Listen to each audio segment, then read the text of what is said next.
and walk to the shrine of a family goddess and recite the Durga Saptashati. Everything in my grandfather's house was done with extreme care as per Hindu tradition. Early in the morning, grandmother would clean her kitchen, applying a paste of mud and dried straw over its walls for purification. No onions or garlic were allowed. Often my grandfather would invite home the sadhus and ascetics and scholars who came to the Kheer Bhavani shrine from all over India.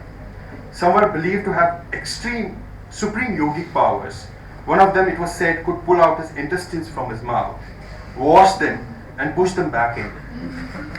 No, it's a fact. Grandfather was particularly fond of an ascetic from Bengal who visited the valley in the summer. He would sit on a straw mat, speak very little, and would only drink a glass of sugarless milk. I have faint memories of him talking to me. One summer, he did not return, and we never saw him again. In father's village, many things could be obtained through the barter system. The family grew paddy and kept some cows as well. Often, fishermen plying the shikaras along the small river that flowed past the house would give fish in exchange for rice. Food was easy to come by in villages, but in the city, it was harder. After finishing school, father had to stay with his aunt in Srinagar to attend college. It was difficult to feed an extra person. Often, my father said, he would buy a sesame bagel from the baker, moisten it with water, and eat it for lunch. In those days, the results of the board exams would be declared on the radio. The day father's higher secondary exam results were to be declared, he sat glued to it.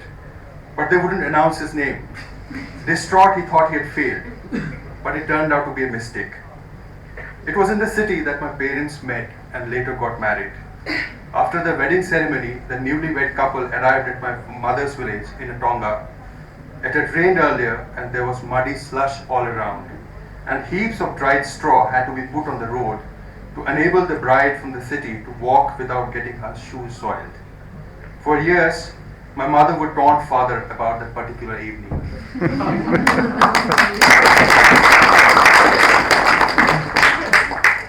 So, I'm just to reinforce the fact that if anybody's very crowded at the back, you can make your way around if you want to sit at the front. There's probably room for at least a dozen people to sit there if you're very cramped.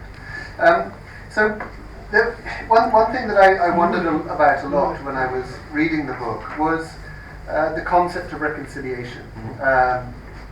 For example, in Northern Ireland, where at least the violence has, if not completely stopped, it's largely stopped. And again in South Africa, there have been attempts at reconciliation between communities. And I wanted to ask you, just before we go on to the Exodus and what followed, do you think it is possible for two communities where there has been very violent conflict to have in the next generation some kind of reconciliation? And if so, are there certain prerequisites in order for that to happen? So I mean, you say in the book, for example, that in conversations about the subject, and you're talking about when you're with friends, because then the topic always veered towards the events of 1990, and that was the point at which our truths became different. In other words, your personal experience was different. For them, the events of 1990 were a rebellion against the Indian state. So is there a mechanism, a means of bridging that? I think as journalists have reported extensively from Kashmir, I have reported the brutalities and the forced disappearances, the incident, the scenario of half widows, etc. And I personally believe there's an everlasting need to move on.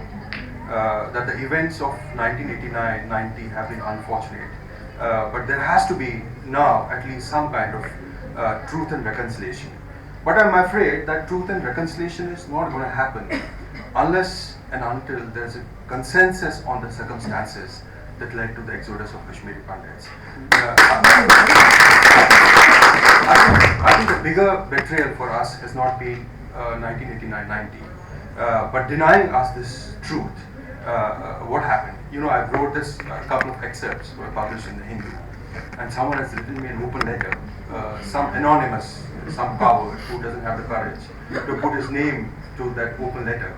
And he's asked me questions about the events of 19 January 1990, and that brings me to the event of 19 January 1990. He said there was no, the curfew was on in its strictest form in Kashmir, and you could not have played cricket in the day. And there was no way that people could have assembled in the mosques, not only in one locality, not only in one street, not only in one village, not only in one district, but across Kashmir Valley. Every district, every mosque, hundreds of thousands of people assembled on the night of 19 January 1990, shouting anti-Pandit slogans against us. I would particularly like to quote one particular slogan, which in Kashmiri says, "Asigas Panme Pakistan Pataurosti Patninsan," which essentially means that we want our Pakistan without Pandit men, but with their women. Now, if I take my locality as a sample space of what happened in Kashmir, I stayed in a Srinagar suburb with about 15 to 20 Kashmiri Pandit households, and were surrounded by Muslim neighborhoods with who we had a decent relationship, except the fact that in 1983, some of my neighbors tried to build a temple and it was shattered in one kick because they didn't want another temple. But we were like submarines. We tried to coexist with them and forget about what happened to us in 1983, 1986, Anantnag riots in South Kashmir, etc. In a radius of about 1.5 kilometers, there are 4 mosques blaring Mujahideen songs, which were played in Afghanistan at one point of time, saying slogans like "Kafir o zalimo Kashmir hamara chhod do." Kafir is, of course, us, the infidels who worship the idol. Asghis Panni Pakistan, Batarosti Patninsan, this slogan which I mentioned. And we were all frightened. That point of time there was this quota system, and very few of us had telephones. And some of the affluent families who had telephones rang everyone they could, including Mr. Jagmohan, who I'm glad is here. There's been, I just want to put this on record today, there's been this whole untruth spoken about the role of Mr. Jagmohan in the Exodus. I think as a community, as a Kashmiri Pandit community, we're really thankful.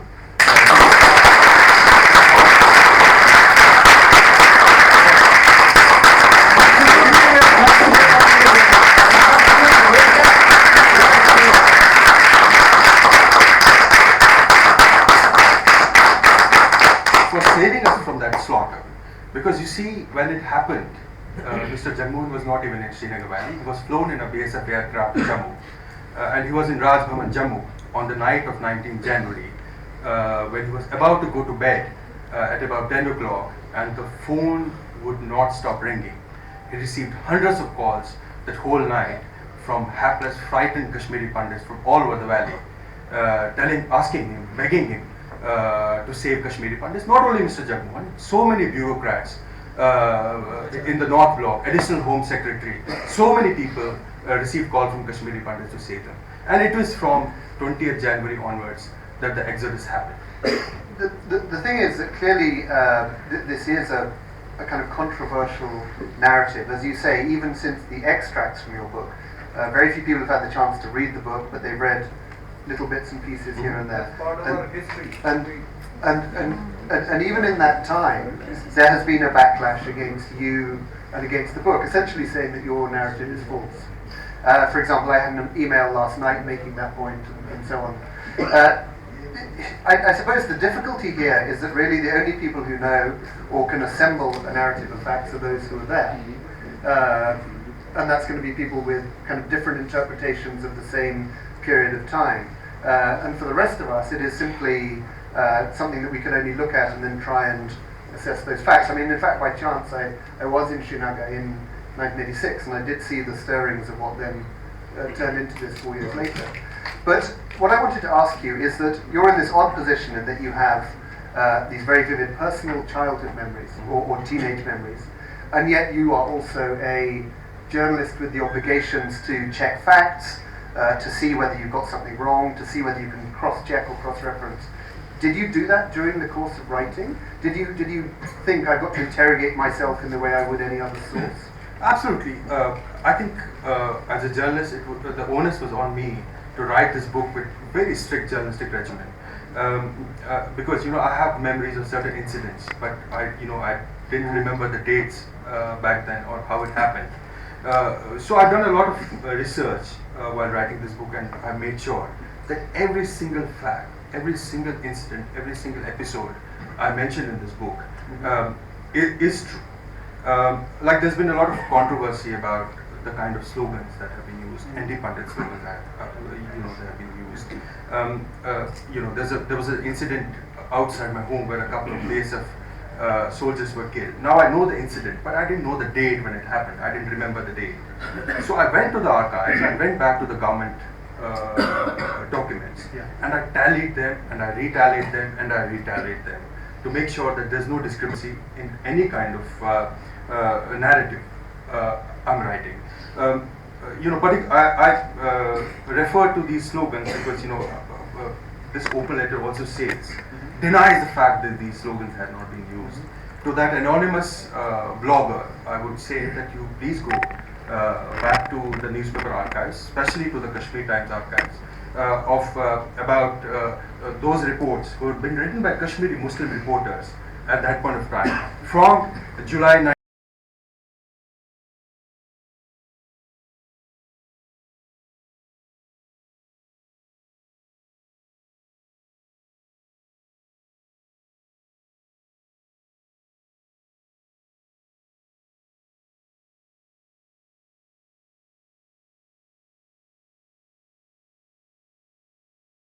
Buried.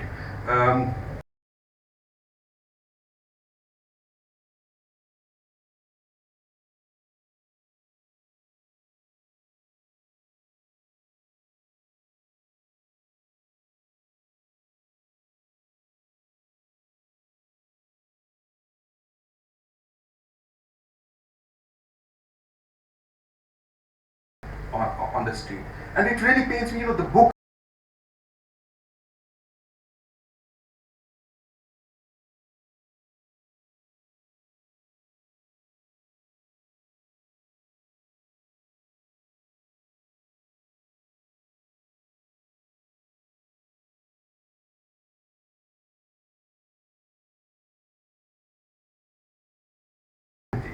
of Kashmir.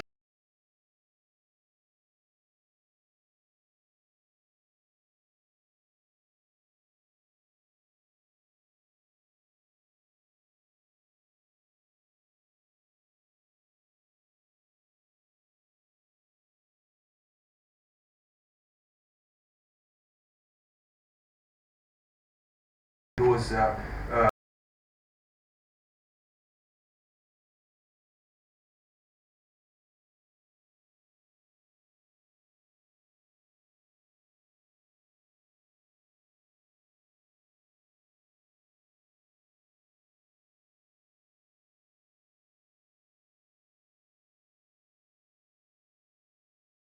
Kashmiri pundits.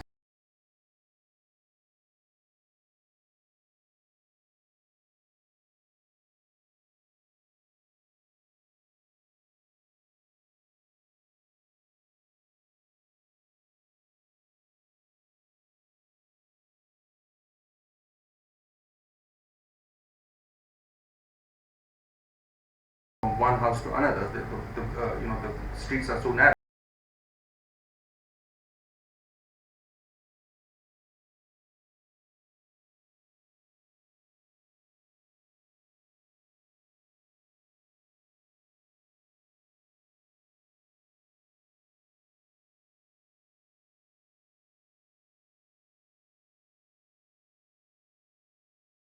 Few of them, I guess, and they said, no, we are leaving you alive because someone needs to be mourning on your husband's dead body. Can I ask you about the process of the Exodus itself? One of the things that I felt reading the book was it reminded me of some accounts of both partition and also of Tibetan refugees in 1959 leaving Lhasa. In that the assumption was we're locking up our house and we'll be gone for a few weeks, maybe a few months, and then we'll come back. Can you say something of that process, and at what point maybe the community realized that wasn't going to happen? I think my father personally is yet to accept that he's in an alien city forever. We had this term specifically for Srinagar when we talked about who we call it Shahar essentially. When we went to Jammu, we called it Shahar still. And then from Jammu, they migrated to Delhi because of me, because I was working here. Sometimes my father uses this word for Jammu because he forgets that he's even further from Jammu now. That, shifted in two installments, from Srinagar to Jammu and from Jammu to Delhi. And then he goes silent when I point out to him that Shahar is no longer what it used to be. And he likes to listen to DD Kashmir, all these Kashmiri singers. Then he goes silent for many days, and he wouldn't switch on that television. So as a city, as a home, Kashmir was important for us. And as Kashmiris, irrespective of whether you're a Pandit or a Muslim, the idea of home has been very important for us. Back then, we didn't have any fixed deposits or Indira Vikas Patras or mutual funds. Everything, at least in the middle class families, would invest everything in our home, because home was what we were. So if we had 22 rooms, that was what we were. So it was very painful to leave that, but we never accepted that this exile is going to be permanent. So when we were shifting, after the events of 19 January 1990, we shifted to the relative safety of cantonment where one of my uncles used to live. But my father never accepted that we had to go to Jammu, because by the time we shifted on 4th April 1990, by the time many Kashmiri Pandit families had already migrated to Jammu. And he never accepted that, even we need to do it. So even by the time we did, and when we left our home on March 7th, 1990, when he narrated this, when he chanted this small slogan outside my house, I think there was some finality in his gaze at that point of time.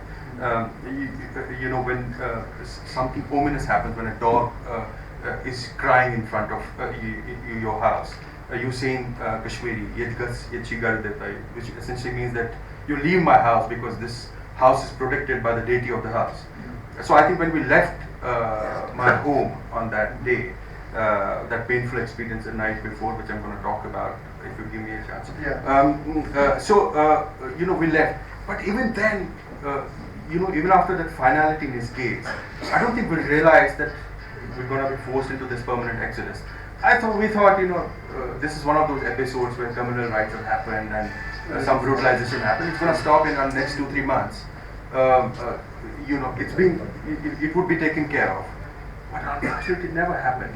And I think it's in the exodus, it's exile in Jammu, in that first summer heat, which felt like a menacing dog in Abu Ghraib.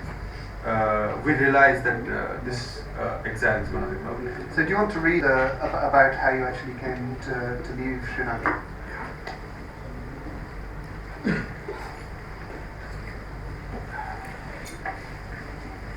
I'm going to read from this portion when we were already in Jammu. You see what happened, what used to happen in those times is that we were facing so much danger that a brother couldn't tell his brother that he was leaving. One evening, you would meet him and you would say everything is going to be alright. Next morning when you went to his house, you would find his house locked. So friend couldn't tell friend, cousin couldn't tell cousin, colleague couldn't tell colleague. So when we shifted to Jammu, there was this small temple complex in the heart of Jammu called Gita Bhavan, which is also Dhamshala, where all of us used to assemble in the evening to understand what has happened to our community, who has faced the onslaught, who has been killed, who has been raped, etc. To understand what has happened. So I'm going to read from that portion. In the evenings, we would go to the Gita Bhavan temple in the heart of old Jammu. It was there that the enormity of our tragedy, of our exile in our own country struck us. The Bhavan had a large central courtyard. Portions of the building had been taken over by families who had nowhere else to go. Rags or saris or blankets or even bed sheets had been hung up to create small private spaces. We would all flock to the Bhavan to find out about the welfare of other families. Neighbors met neighbors, brothers met brothers, colleagues met colleagues, and in that courtyard they took stock of the catastrophe that had befallen them. Trat Hasape was the common refrain those days. Lightning had struck us. Some smoked cigarette after cigarette. Women walked to the storage tank to collect water. Everything looked like a nightmare, including the unreliable water supply. Old women wearing their traditional ferns in that heat cooled themselves with bamboo hand fans. It was at the Bhavan that the fate of others became evident to us. Stories of what had happened in Anantnag, in Sopore, in Baramulla, in Badgam, in Kupwara. In Handwara, a massive crowd had spilled out on the streets on January 25, and the people carried axes and knives and iron rods. Some of them wore shouts. The procession was in response to an announcement that had been made the night before. We have achieved Azadi, and tomorrow we'll all come out and celebrate in the main market square. The crowds passed through Pandit localities. Take out your Kalashnikovs, let's finish them, shouted one. At Safakadal, the fleeing Pandit families were showered with coins and shearing to tell them that they were already dead. The mob had shouted, Ram Nam Sat Hai, Akha Kis Pat Hai. Ram's name is truth, Pandits are living one after another. At Portia, an elderly Pandit saw a young man being brought to the steps leading to the jail. He was being held by his hands and feet. His hand was repeatedly banged on a stone step till blood flowed from his nose and mouth.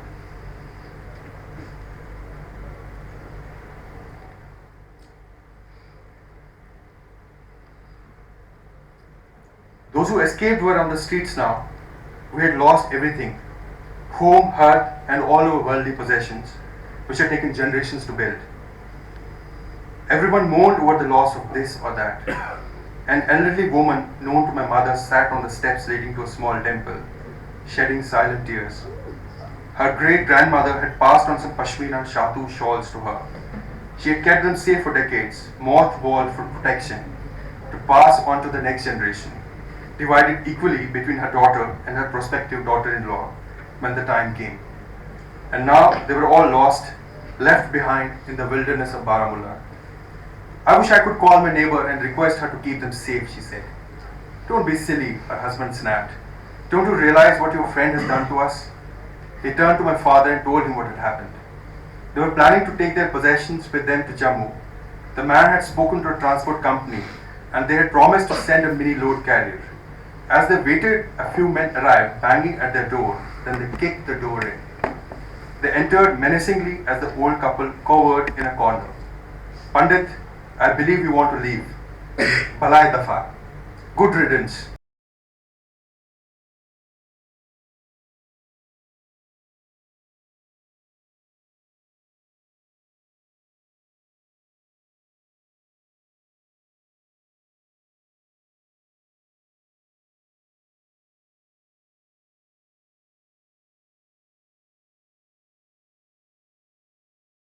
He had said to her with such certainty.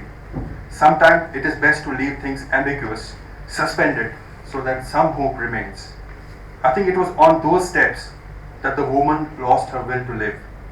A few months later, she died in a one-room dwelling. Rahul, why is it that up until now Kashmiri Pandits have not been able to write narratives of this story? Or if they have, they've not been read outside the community? I think it's because of the way the media has ignored us and also the kind of difficulties we faced in Exodus, people from my generation. Because we lost everything. For example, my family, I mean, we could not get anything from Valley the way the time we left. For years we lived in a one-room dwelling. And in those initial difficult period when it was all so vague and ambiguous, I remember sleeping on newspaper sheet for weeks altogether, along with my family, my sister, my father, mother, my grandmother. So I think all these years were spent by people from my generation to gain some financial stability, to regain some of what we had lost, that honor, that dignity in Kashmir Valley. So I think these whole years were lost. Now we have moved on. In the middle of the book, I become very disappointed because in Kashmir, we have, as Kashmiri Pandits, we retain a lot of scholarship. Even if some of us were working in government sector, even if someone was a clerk in the J&K bank, he would do his job from 11 to 6, go back to his house, and then very slowly take out Tagore's Gitanjali or Sadat Hasan Manto's collected stories, etc. But I think in Exodus, in exile, that scholarship was lost to us. And there have been times when, I know of this family, of this person called Jawaharlal, who was so fond of Jean-Paul Sartre that he would be seen with a book of Sartre every time, so that the Kashmiris have a way with the nicknames. And they called him Jawa Sartre. There was this professor, a mathematician, who was an eccentric, who lived in Habakadal, and he would be seen muttering on the bridge built on the river Jhelum. He would say, bridge cancel, I'm on water. Bridges on water, I'm on bridges on water. Bridge cancel, I'm on water. So we made those mathematical equations. So the scholarship was very important for us. I think in exile, in the middle of the book, I'm lamenting that loss of exile when none of us would be nicknamed Sartre. But I think I'm hopeful now because I interact a lot with the younger generation. Something which I've also mentioned towards the end of the book when I meet this young girl called Supriya Bhatt. I think now, since we've moved on in lives and we've regained that dignity which was lost by us in 1989-90, I think the new generation, they'll come forth with these testimonies. Kashmir will not only exist for them on calendars and video footage shot on Sony handycams. They'll go back, they'll record their stories of their forefathers, and they'll come out with these stories. How would you respond to people who say to you, well, there were Pandits who remained inside Kashmir Valley and they've just gone on with their lives and people had the option of returning? How would you respond to that? I would answer your questions in two installments, Patrick. One is that, when the exodus happened, most of us left. I think a few hundred families chose to stay back. Because of the uncertainty of exile. Some of us stayed there because they didn't know what to do in Kashmir. They lived in remote villages. The sustenance was on farming. They had no idea of how Jammu is going to turn out to be. I think they stayed back. And once they stayed back, even later when they wanted to leave, they couldn't leave. And somehow, the staying of a few hundred families in Kashmir Valley is used as a trophy by Kashmiri separatists when they go in June to Kheer Bhavani temple where we assemble for a major Kashmiri festival, and then they hug a old Kashmiri woman and forcefully ask them to click a picture, and they say, oh, Kashmir is incomplete without Kashmiri Pandits. But I would like to also put on record what has happened in Kashmiri Pandits who chose to stay back. There was a massive massacre in Sangrampura in 1996, seven Kashmiri Pandits shot to death. 1998, 23 Kashmiri Pandits shot dead in this hamlet in Vandhama. The only survivor called Vinod Dhar. He was 14, my age, when this exodus happened. And I've never met him till last year. And I read some of the narratives from Kashmir about that exodus, which are typical narratives about Kashmiri women wailing over the dead bodies of Pandits, the kind of life they lived, etc. So I thought it was very important for me to meet Vinod Dhar, who's a grown-up man now. The government has given him a job, a clerk's job. He works with the state government. I think never ever in 16 years of my career have I ever been persistent the way I've been persistent to meet Vinod Dhar. Because I also understand that he's gone through a lot of tragedy. He's seen his whole family being slaughtered in front of him. In the evening when the militants came, they asked for tea, and then they started firing because the wireless they were carrying told them that the Kashmiri Pandits need to die now. And he hid himself behind a heap of cow dung cakes. The whole night he was hiding there. He only came out at 12 o'clock in the night when his whole family and extended family and his neighbors, all of them lay dead in the harsh winter of January. And he didn't have the brain, because he was shocked, he was numb with pain, to understand that already dead. So in the middle of the night, in the harshest winter, he dragged out quilts from his house to put on these dead bodies, because he thought that maybe they will be safe. It's only in the morning that he left. So the narrative I see from those reports, Kashmiri women wailing over the neighbors, wailing over the body. I thought it's very important for me to meet him. So I started calling him. I went to Jammu. I started calling him so many times, but he would not want to meet me, because understandably he's gone through this trauma and he doesn't want to repeat that in his head. I persisted. I was staying in a hotel and I called him every hour.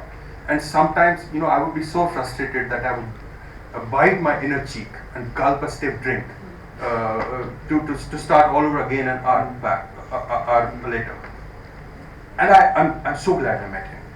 The kind of narrative, the kind of story he has told is diametrically opposite from those narratives of 1998. He told me very specifically that when the killings were happening, it was the night of Shab-e-Qadr.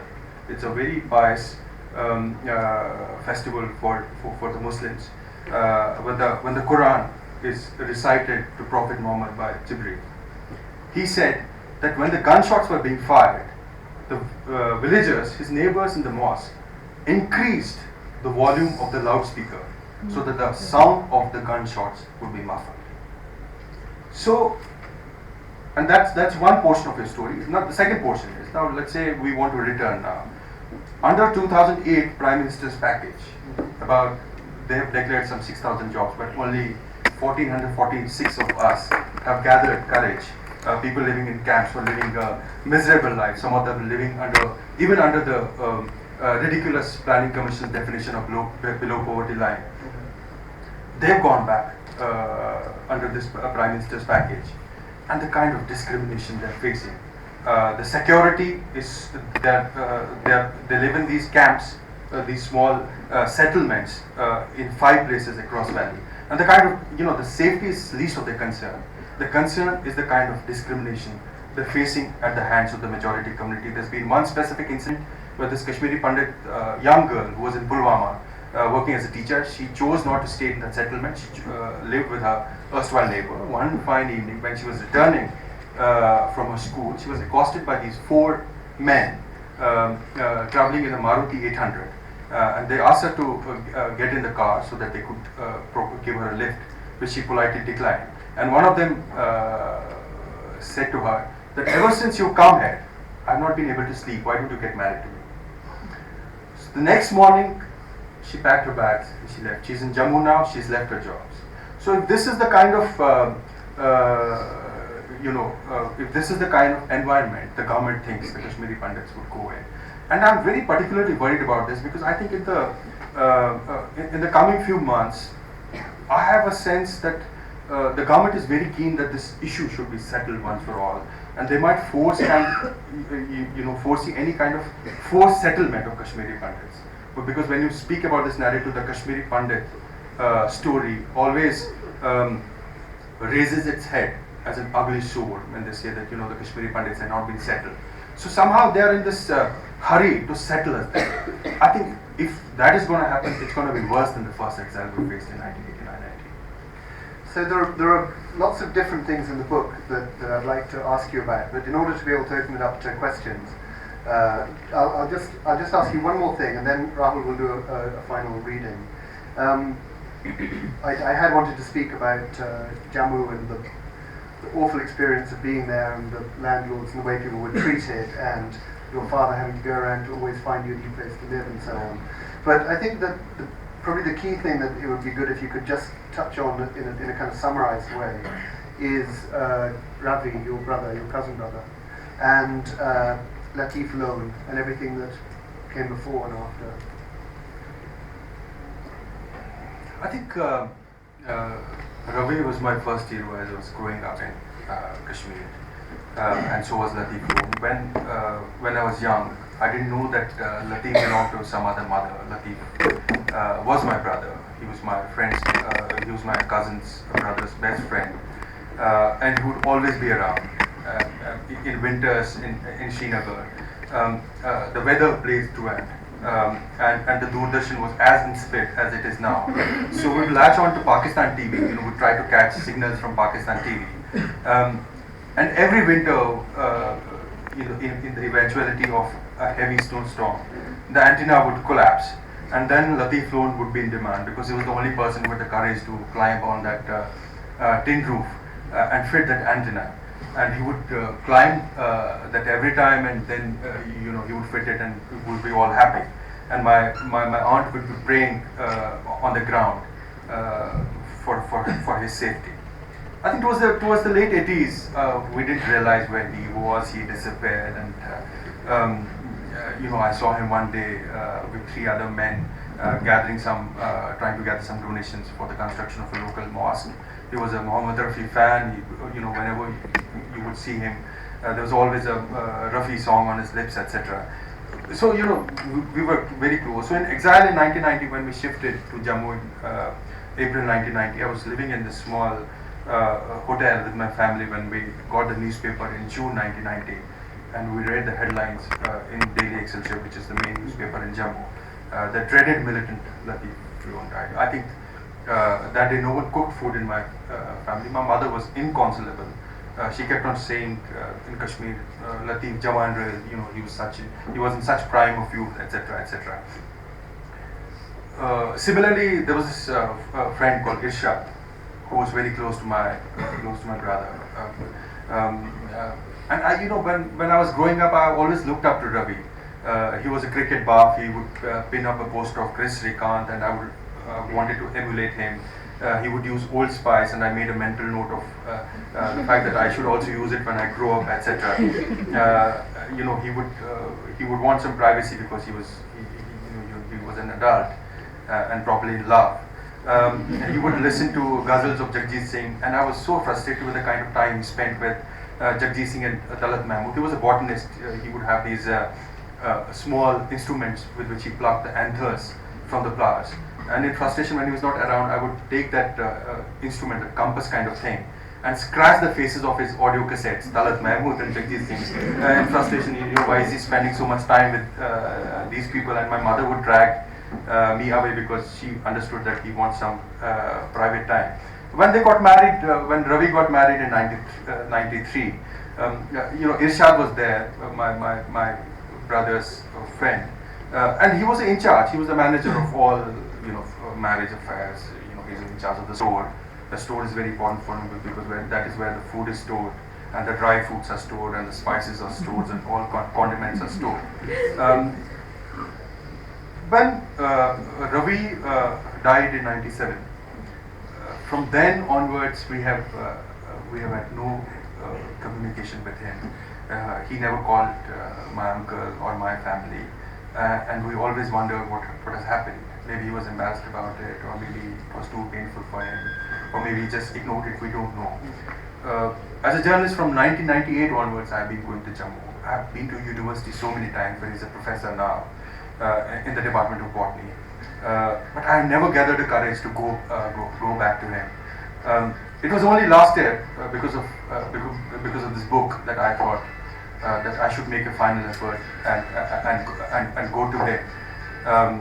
And I tried speaking to him. He called me, and we could not meet. He avoided me last time, and I think I really understand why he avoided me. I think it's, I don't know what has happened. So finally, we didn't meet. But I think because of Ravi's death, the whole family, my family, disintegrated completely. He was sort of fulcrum. He was the kind of point which sort of led my whole family. My mother has never been the same after his death. My aunt, she refused to take any medicine for diabetes and hypertension after his death. My uncle, Ravi's father, has got into this habit of, he comes and visits us at times. He makes that overnight journey from Jammu to Delhi. We live in a Delhi suburb here, and he's very tired. So he'll sit with us for an hour, and then all of a sudden get up and say, "Oh, I want to leave back." So then you wonder what has happened to him, and he does the same with his daughter who stays in Chandigarh. He makes that overnight journey, goes there, And he calls it the Kabul raid, because Kabul raid, the memory of Kabul raid.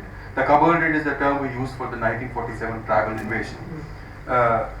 You see, this is happening to us for generations. Everything my maternal grandfather built, like I said, the concept of home is very important for us. I come from a very humble background, and my maternal grandfather built and put every single penny he had to build his house in Baramulla in North Kashmir, and it was reduced to rubble in 1947. So that point of time, they became refugees in their own state. They had to move to Srinagar and start their life from scratch. Now, my father's generation, they begin to rebuild their lives, and then 1990 happens, and then we had to start all over again. Do you want to read that very last bit of the telling?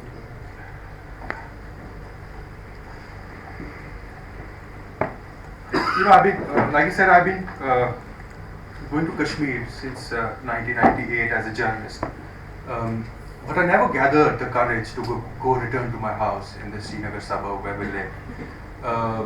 I also made it a point not to even pass through that road, which led to my house.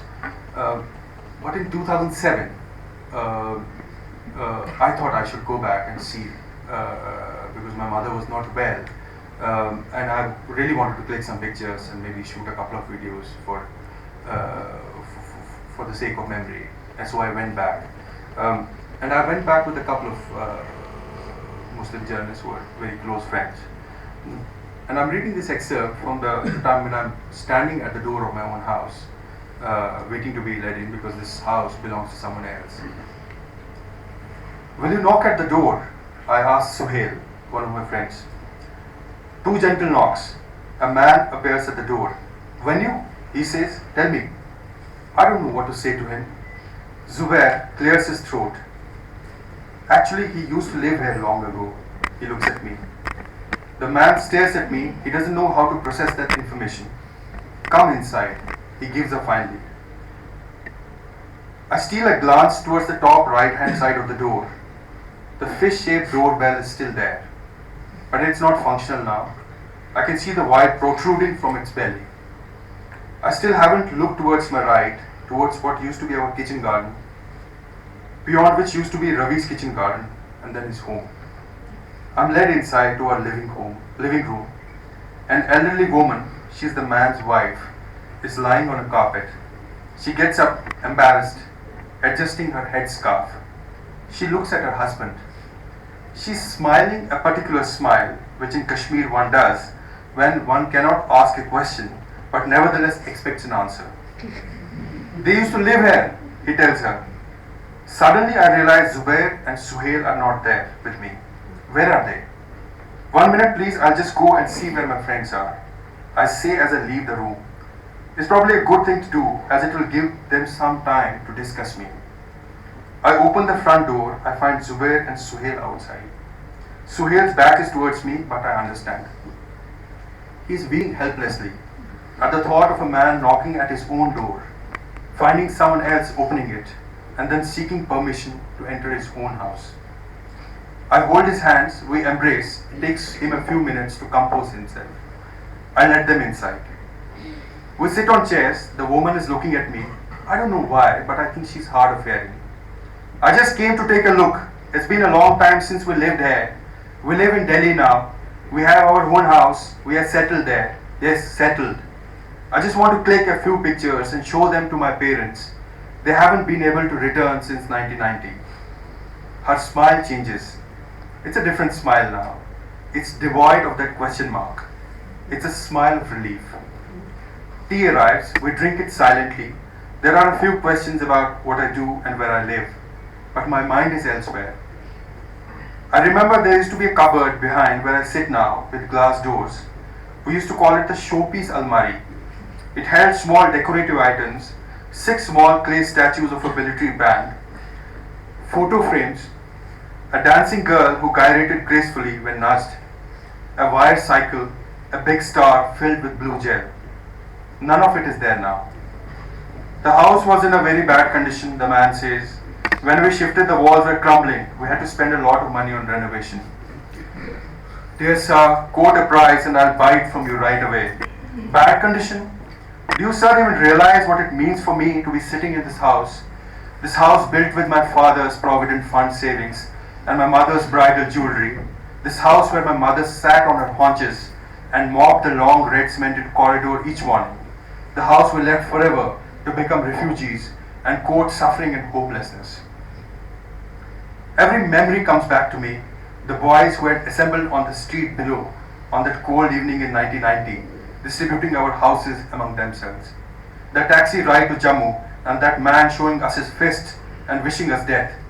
Truck after truck of refugees under the tarpaulin, that woman's blank eyes, the heat and other horrors of those one-room dwellings, mother's tears, and that young man holding the remains of a wedding feast on a plate outside our home. The humiliation of a doorless toilet, the ignominy of suffering landlords. The tea is finished. Can we go upstairs, please? I climbed the stairs. Can we go into that room? The shelf where we used to keep our books. There are no books. The shelf is filled with onion and garlic. Oh, how it breaks my heart. From the window I look out into the kitchen garden.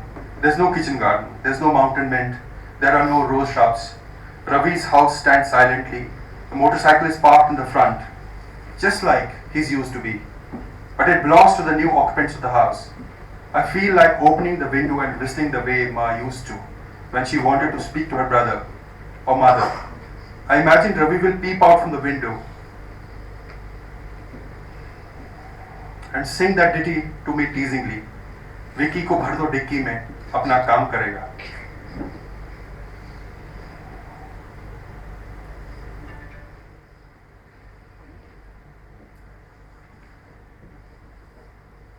I click pictures furiously. The BSF camp is no longer behind the house.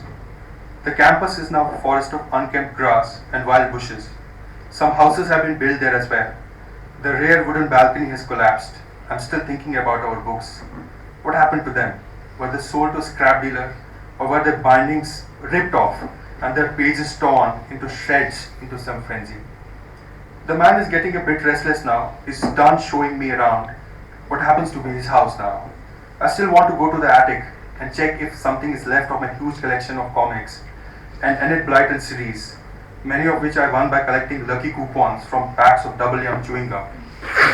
There's also the best deodar wood that father had procured just before we had to leave.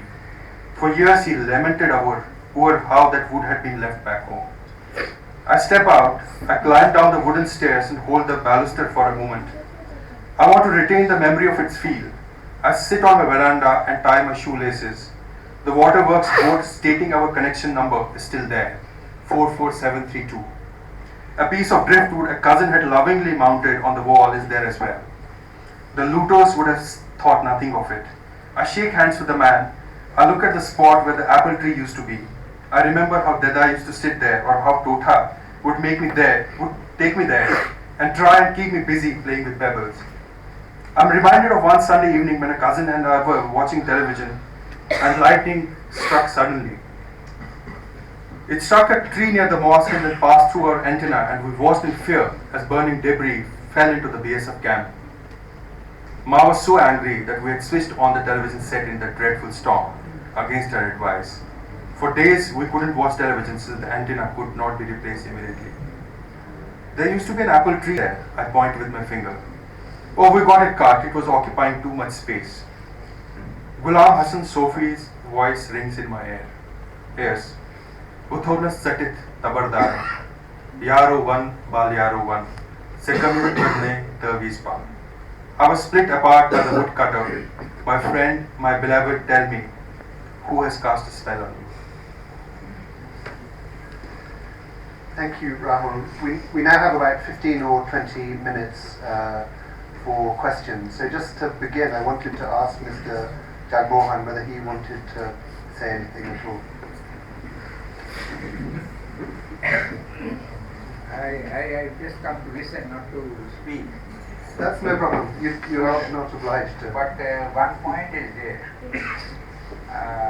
that all these things which restricted to a they have all been documented and their photocopies published in my book, 2006. The reason is why it is very in such a bad shape today.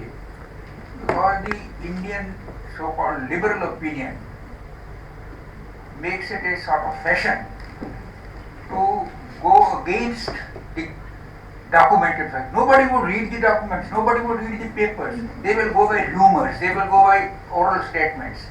And all these things which led to Kashmiri Pandits, they have been documented. All the, even the Aftab Urdu paper with dates and so on, what advertisements were published about Kashmiri Pandit, what slogan was shouted, what was said before I was sent there for second time and what happened afterwards, they just deny this fact. Kashmiri Pandit, as you have seen from the book itself, is a very intelligent community. And can you believe that the liberal opinion in India has spread the lie, I mean the greatest lie which you can find, that Jagmohan was responsible for moving the Kashmiri Pandits out. And that thing is repeated against all documents, against all published material. If they discuss that document, reject it, say this is misleading, this is this thing, then I can understand. But they just ignore it. When was Tikala Kaplu murdered? Why he was murdered?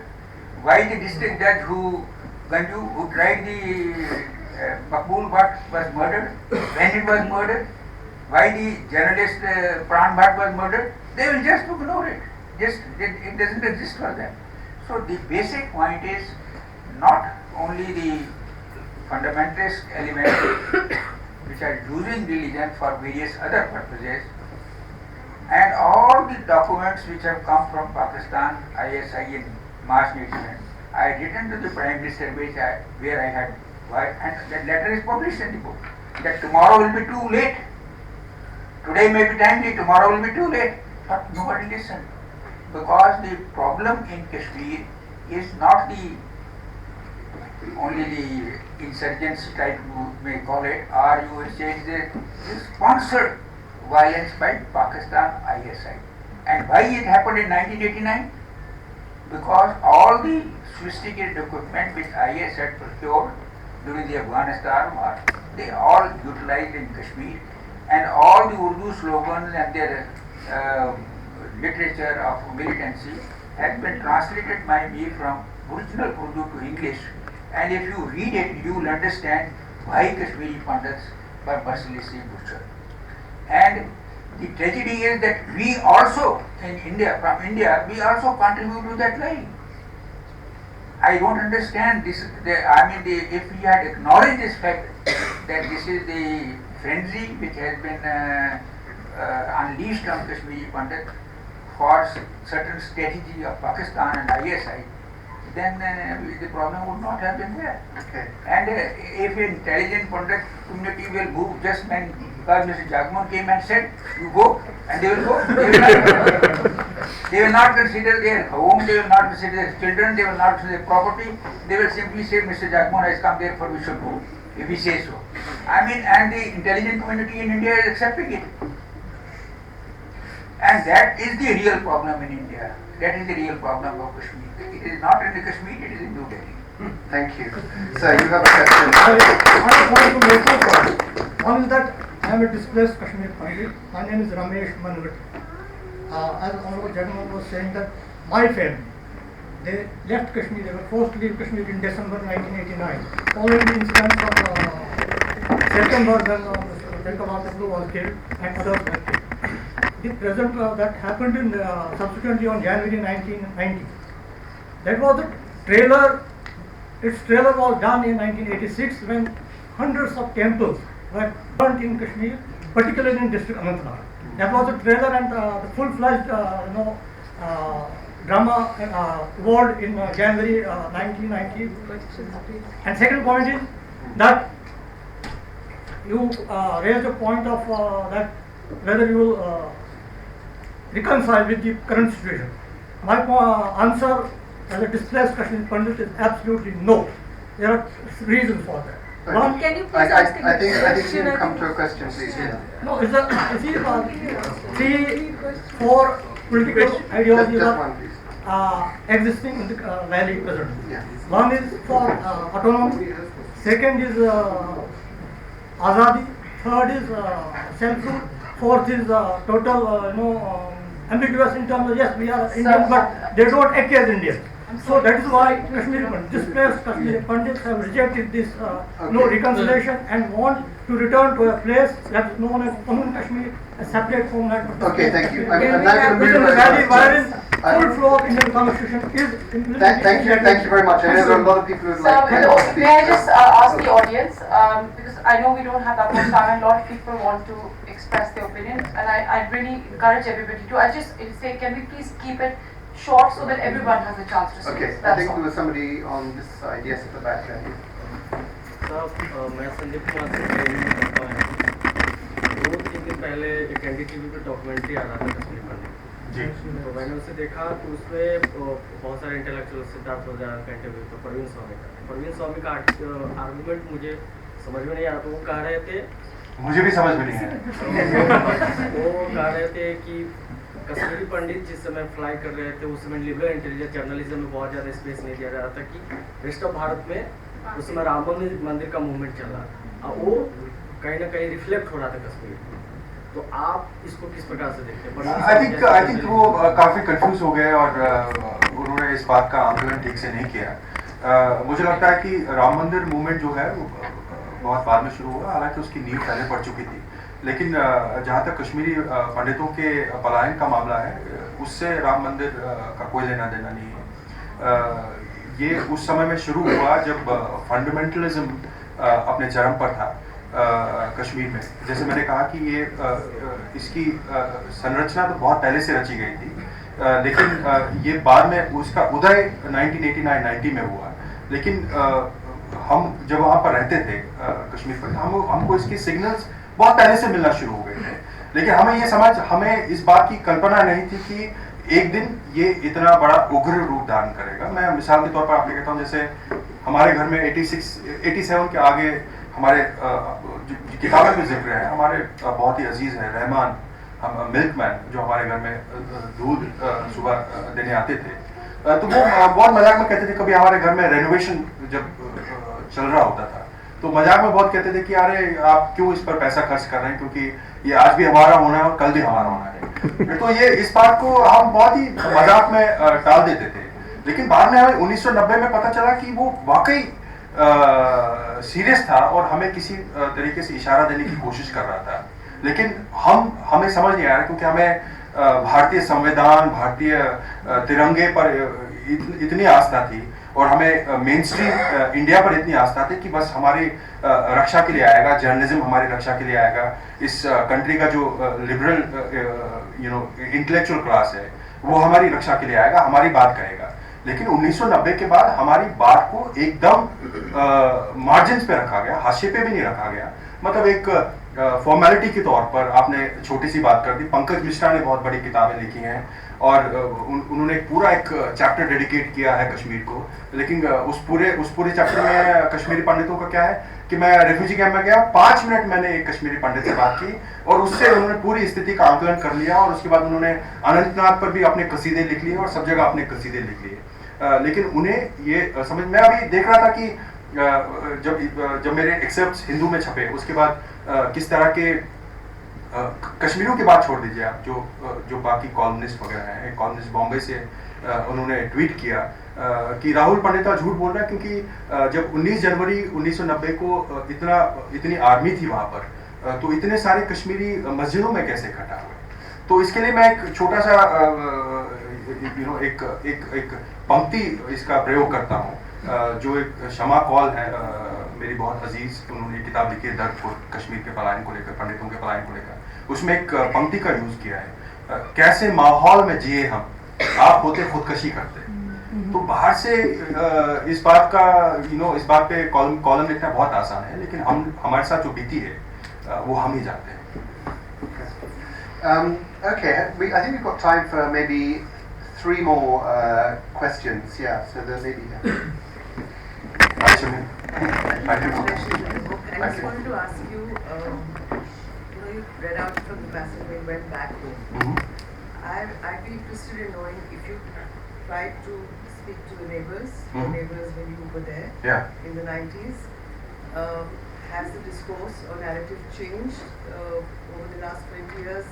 Is there a sense of remorse? Do you share your betrayal with them? Because I'm not trying now to compare, the Delhi riots and the Gujarat riots, but both stand out for examples of how members of the other community came to the help of those in distress. I think I get it. I think there have been several instances where the neighbors of Kashmiri Pandits have come to the aid of Kashmiri Pandits. There's no denying the fact. Even in 1947, when the tribal attack was happening, there have been far many cases of Kashmiri Muslims helping their brethren. But in 1990, there were far and few. But like I said, on a personal basis, even after 90, my father's colleagues and friends, my mother's colleagues and friends, they come to our house, and in the privacy of our one-room dwelling, they say a lot. Even the property dealer, the middleman, who came to buy our house, he said a lot of things to us. To hell with Pakistan, we're suffering. All that. Later we realized that his son is also the divisional commander of Hizbul Mujahideen. But that was later. In privacy, a lot of things are being said, but the public posturing as a collective, I don't think there's any remorse. That was a question. Okay. Yeah. I don't know whether you have written this in your book. I mean, you have read this part of story. A lot of Kashmiri Pandits, as journalists, we all have seen, are living in abysmally bad condition in Jammu. A lot of people say, and this to some extent seems a valid argument, that why does not government do anything which is sufficient? And is this, these Kashmiri Pandits who are relatively from economic strata, they are not as much as high, are they being used by the Indian government not to discuss the larger Kashmir story? So do you think, have you dealt with this subject, and if you have dealt, I would like to listen to your perspective. Yes, I have. Towards the end of the book, when I returned to Kashmir, and I also make a journey to Jagti, where all the refugees who are living in various settlements have been shifted into these small accommodation. There's a township. They call it the Jagti township. In Kashmiri, we call it, the people who are living there, they call it Jagti township, which is Jagti hellhole. Basically, I think the government has spent, the state government has spent hundreds of crores on that. Not from their own expenditure, which they get from planning commission, but from Prime Minister's grant, because Kashmiri Pandits are not entitled to the grant which comes to the state. I think they are in pathetic condition. It's been only a year, but if you go and visit those quarters, they'll feel as if they were built 20 years ago. And there have been